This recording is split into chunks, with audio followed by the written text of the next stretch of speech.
শেষ জামানার 10টা ফিতনা খুবই ভয়াবহ, সে সম্পর্কে যতটুকু সম্ভব কথা বলবো ইনশাআল্লাহ।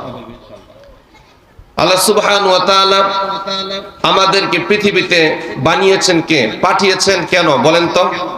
ইবাদত করার জন্য। আল্লাহ রাব্বুল আলামিন বললেন, ওয়ামা খালাকাতুল জিন্না ওয়াল ইনসা ইল্লা লিয়াবুদুন। জোরে বলি আল্লাহু আকবার। আল্লাহ রাব্বুল আলামিন এই পৃথিবীতে মানব জাতি, জিন জাতি উভয় জাতিকে ইবাদত করার জন্য, দাসত্ব করার জন্য রব্বুল আলামিন পৃথিবীতে পাঠায়া দিলেন। আজকে আমরা রবের দাসত্ব করি না, রবের গুণগান করি না, রাসূলের সুন্নাহ মোতাবেক চলি না। আজকে প্রত্যেকটা সেকেন্ডে